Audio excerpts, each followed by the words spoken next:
Hello दोस्तों, कैसे हो? आपका स्वागत है त्रिपाण स्टडी सेंटर में। आज जो आपके समक्ष प्रस्तुत करने जा रहा हूं वो काफ़ी महत्वपूर्ण है।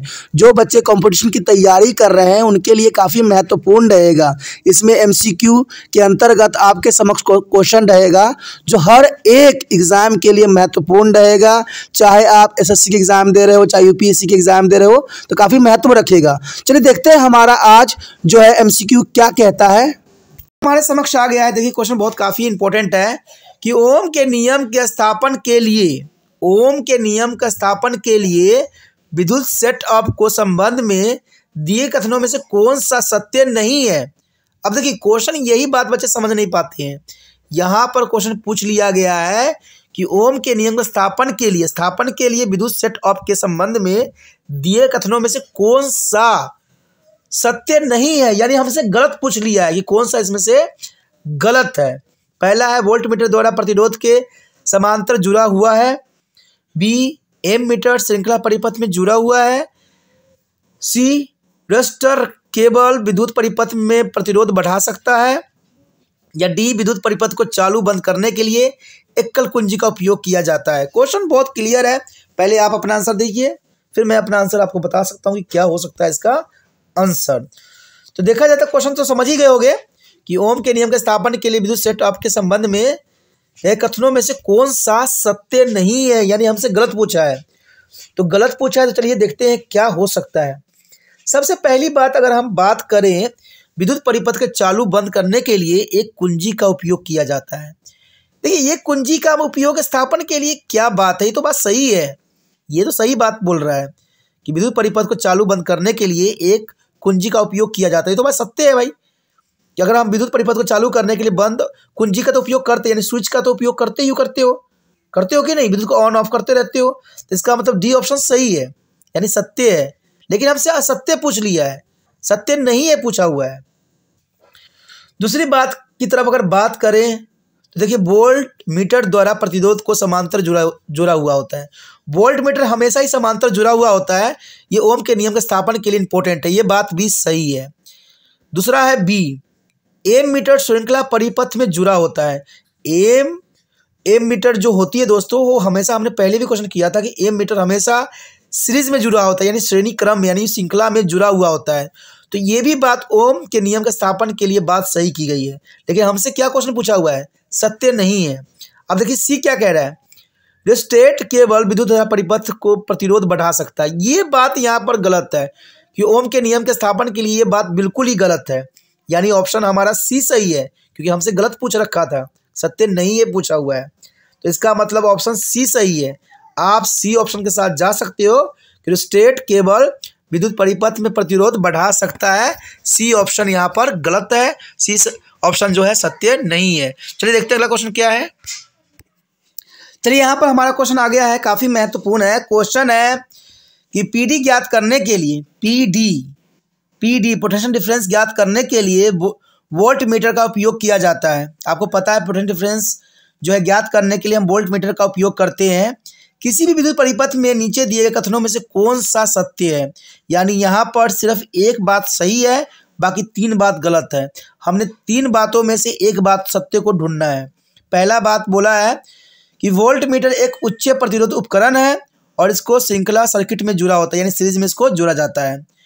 बी कहता है कि वोल्ट मीटर एक कम प्रतिरोध वाला उपकरण होता है और इसको हम श्रृंखला परिपथ में जुड़ जाती हैं। दो ऑप्शन देखा जाए तो काफ़ी हद तक एक जैसा ही बताई गई है, ठीक है, लेकिन बात है कि हम देखेंगे कि इसका क्या हो सकता है। वोल्ट मीटर एक उच्च प्रतिरोध उपकरण है और इसको समांतर सर्किट में जुड़ा हुआ होता है, ये भी बात काफ़ी महत्वपूर्ण रखता है। वोल्ट मीटर एक कम प्रतिरोध वाला उपकरण है और इसको श्रृंखला परिपथ में जुड़ा हुआ होता है। तो सारे के सारे ऑप्शन काफ़ी दिलचस्प हैं, लेकिन हमें तीन ऑप्शन को रिजेक्ट करना है, एक ऑप्शन को सही करना है, क्योंकि हमें सत्य हमसे पूछा गया है कि सत्य क्या हो सकता है। अगर हम सत्य की खोज करें तो देखा जाए तो वोल्ट मीटर एक उच्च प्रतिरोध उपकरण है। देखिए वोल्ट मीटर एक उच्च प्रतिरोध उपकरण तो है, बात तो सही है, लेकिन श्रृंखला सर्किट में जुड़ा होता है, ये बात थोड़ा अटपटा है, गलत है, यानी ए ऑप्शन यहाँ पर गलत जा रहा है, ए ऑप्शन नहीं हो सकता है। वोल्ट मीटर एक कम प्रतिरोध वाला उपकरण है, वोल्ट मीटर एक कम प्रतिरोध वाला उपकरण है। अब देखिए हमने उच्च वाला को सही बना दिया, तो हम कम वाले को कैसे सही कह सकते हैं? तो वोल्ट मीटर कम प्रतिरोध वाला उपकरण तो है ही नहीं, तो इसका मतलब ये गलत चला जा रहा है, बिल्कुल ही गलत है। हम तो उच्च की बात सही कहे तो ये कहाँ से आ जाएगा, गलत होगा। अब सी बोलता है कि वोल्ट मीटर एक उच्च प्रतिरोध उपकरण है। देखिए उच्च प्रतिरोध उपकरण है और इसको समांतर सर्किट में जुड़ा हुआ होता है। तो आपको पता ही होगा कि वोल्ट मीटर हमेशा जो होता है वो समांतर श्रेणी में जुड़ा होता है, ना कि श्रृंखला में यानी सीरीज में। तो इसका मतलब यहाँ पर देखिए सारे ऑप्शन में श्रृंखला यूज़ की गई है, यानी ए बी डी जो है बिल्कुल ही गलत है, एलिमिनेट हो जाता है। ठीक है, सिर्फ ए में हमने यहाँ पर पढ़ा था, आधा स्टेटमेंट सही था कि वोल्ट मीटर एक उच्च प्रतिरोध वाला उपकरण है। तो ये जो है सी में भी है कि वोल्ट मीटर एक उच्च प्रतिरोध वाला उपकरण है और इसको हमेशा हम समांतर सर्किट में जोड़ते हैं। तो ये सी ऑप्शन आपका सही गया, सी ऑप्शन के साथ आप जा सकते हो, सी इसका सही आंसर है। तो ये काफ़ी महत्वपूर्ण भी रखता है एग्जाम व्यू से। चलिए देखते हैं अगला क्वेश्चन क्या है। अगला क्वेश्चन हमारे समक्ष आ गया है, ये क्वेश्चन काफ़ी दिलचस्प है। देखिए क्वेश्चन है कि यदि किसी चालक की लंबाई और उसकी त्रिज्या दुगनी कर दिया जाए तो प्रतिरोध कैसे बदल जाएगा? क्वेश्चन क्लियर है ना? यदि किसी चालक की लंबाई और उसकी त्रिज्या दुगनी कर दी जाए तो प्रतिरोध में कैसा बदलाव देखने को मिलेगा? क्या ये प्रतिरोध अपरिवर्तित होगा यानी कोई चेंजेस नहीं होगा, बी प्रतिरोध दुगनी बढ़ जाएगी, या सी प्रतिरोध आधा हो जाएगा, या डी प्रतिरोध 4 गुना बढ़ जाएगा? ये क्वेश्चन बिल्कुल क्लियर है, आप अपना आंसर यहाँ पर सोच सकते हो, क्योंकि जरूरी है आपको सोचना। देखिए अगर हम कोई चीज़ को दुगनी कर देते हैं, यानी यहाँ पर किसी चालक की लंबाई अगर हम दुगनी कर देते हैं, चालक की लंबाई और उसकी त्रिज्या को हम दुगनी कर देंगे तो क्या होगा? कोई चीज़ की अगर लंबाई बढ़ा दी जाती है और उसका त्रिज्या भी अगर बढ़ा देती हो तो प्रतिरोध हमेशा आधी रह जाती है। तो इसका मतलब डायरेक्ट इसका आंसर है कि हम किसी चालक की लंबाई और उसकी त्रिज्या को दुगनी कर दें तो प्रतिरोध जो होता है आधा हो जाता है। तो इसका मतलब यहाँ देखा जाए तो सी ऑप्शन सही जा रहा है, प्रतिरोध आधा हो जाएगा। तो ये आपको दिमाग में हमेशा रखना है कि चालक की लंबाई और त्रिज्या हम दुगनी करते हैं तो जनरल सी बात है, प्रतिरोध जो होता है आधा रह जाता है। तो यहाँ पर ऑप्शन सी सही है, आप सी ऑप्शन के साथ जा सकते हो। चलिए देखते हैं अगला क्वेश्चन क्या है। यहाँ पर हमारे समक्ष अगला क्वेश्चन आ गया है, ये क्वेश्चन काफ़ी महत्वपूर्ण है। क्वेश्चन है कि लागू किया गया संभावित अंतर केवल धारा के समानुपाती होता है। देखिए लागू किए गए संभावित अंतर केवल धारा के समानुपाती होता है। ये बोला है हमेशा ही रहेगा, बी रहेगा कभी नहीं रहेगा, या कभी कभी हो सकता है, सी कह रहा है। डी कह रहा है जब तापमान स्थिर रहता है। तो यहाँ पर सिर्फ बात समझने की ज़रूरत है कि लागू किया गया विभवांतर केवल धारा के समानुपाती होता है, किस कंडीशन में होगा? क्या वो हमेशा रहेगा या कभी नहीं या कभी कभी? तो ये काफ़ी महत्वपूर्ण आंसर है और इसका आंसर भी काफ़ी दिलचस्प भी है कि कब होगा। देखिए ये बात तो है कि विभवांतर जो होती है तापमान पर निर्भर करती है, ये तो आपको पता ही होगा कि विभवांतर केवल धारा के समानुपाती होता है, तब होता है जब तापमान स्थिर होता है। तो इसका मतलब जो है डी ऑप्शन सही है कि जब तापमान स्थिर रहेगा तो ये समानुपाती होगा, यानी विभवांतर जो होगा केवल धारा के समानुपाती होगा, तब होगा जब तापमान स्थिर रहता है। यानी देखा जाए तो यहाँ पर ऑप्शन डी आपका सही है, आप डी ऑप्शन के साथ जा सकते हो कि डी तापमान स्थिर रहेगा तभी जो है समानुपाती होगा। चलिए देखते हैं अगला क्वेश्चन क्या है।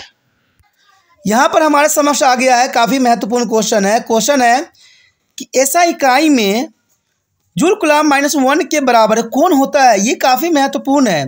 देखिए ऐसा क्वेश्चन हमेशा एग्जाम में आता है कि ऐसा इकाई में जूल कूलम्ब -1 के बराबर होता है। क्या वो वॉट होता है, क्या न्यूटन का नियम होता है, या पास्कल होता है, या ओमेगा होता है? तो क्वेश्चन क्लियर है, जिन बच्चों को पता होगा वो फटाक से जो है इसका आंसर दे सकते हैं। ये आंसर बहुत काफ़ी इतनी भी बड़ी नहीं और इतनी भी कभी मुश्किल भी नहीं है, जो पढ़ता है उसको ज़रूर आता है। और पढ़ाई तब होती है जो बार बार आप देखते हो, समझते हो, करते हो, तभी आपको आएगा। सोचिएगा कि एक बार मैं देख लूँगा समझ में आ जाएगा, ऐसा संभव नहीं है। ठीक है, तो यहाँ पर आपने आंसर अपना लिख लिया होगा। चलिए मैं देखता हूँ इसका आंसर क्या हो सकता है कि ऐसा इकाई में जूल कूलम्ब -1 के बराबर होता है हमेशा, ओमेगा तो नहीं होता है, पास्कल भी नहीं होता, न्यूटन का नियम भी नहीं होता है, तो वोल्ट होता है। तो इसका मतलब वोल्ट जो है सही आंसर है, यानी ऐसा इकाई में जूल कूलम्ब -1 के बराबर होता है वॉट। तो वॉट ए यानी ऑप्शन सही है, आप ए ऑप्शन के साथ जा सकते हो। ये काफ़ी हद तक सही है, वोल्ट यानी वोल्ट जो होती है ऐसा इकाई में जूल कूलम्ब -1 के बराबर होता है।